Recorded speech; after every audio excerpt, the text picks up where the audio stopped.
Travis Holmes with BigCatCountry.com here with your Jacksonville Jaguars OTA update for day 7.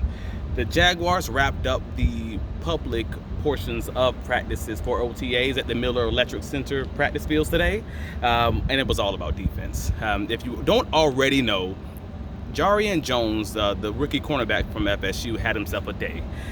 He forced multiple incompletions. He was ridiculously sticky in coverage. He had multiple one-on-one opportunities against wide receiver Christian Kirk, where he was really tight in coverage, and he even ended up having an interception against quarterback Mac Jones, where he just took away the inside leverage. Like, he's again had multiple great practices in a row, and I'm really looking forward to him carrying this over when the team gets into pads.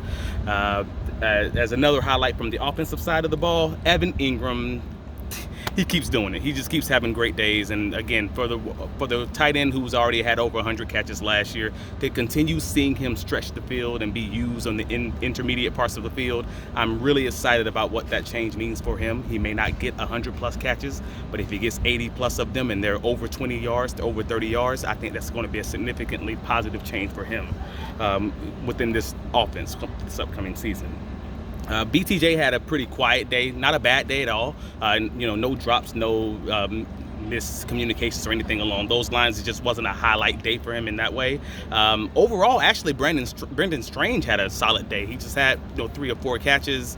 Again, lining up right, doing his job. If he continues to be able to block when the pass goes on, as we saw from him in the 2023 season, hey, he might be able to challenge for that tight end 2 role with Luke Farrell. So I'm looking forward to that one.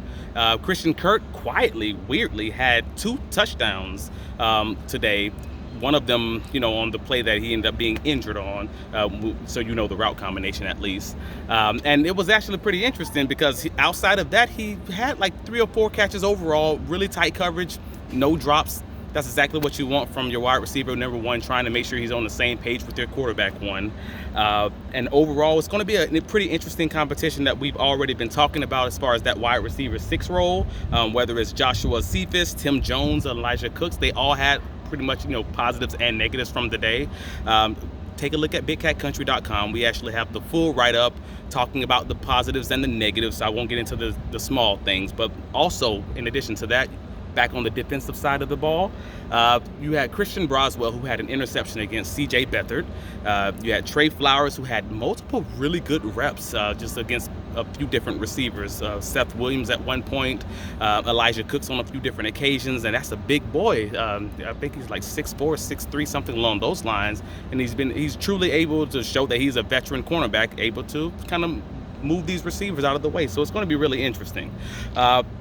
Overall, it was a pretty solid day. Now that we're going to be going into next week, the offensive line and defensive line finally being able to put on pads, we can have some real conversation about just how physical this team has gotten.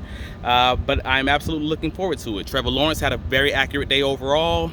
They had 1 miscommunication between he and Evan Ingram. That was the first time we've seen any of the open practices, so I'm not going to take that to mean too much, but nevertheless, they were also working before and after practice on their timing to try to get on the same page, both Evan Ingram and Trevor Lawrence, and also Evan Ingram and Gabe Davis was working a little bit to the side before practice also. Overall, that's pretty much all we have for you. Next week is the Jaguars mandatory veteran minicamp. That's on Monday, Tuesday, and Wednesday, so take a look at Big Cat Country, take a look at the highlights from today, and next week we will be covering for all 3 days. Look forward to hearing from you then.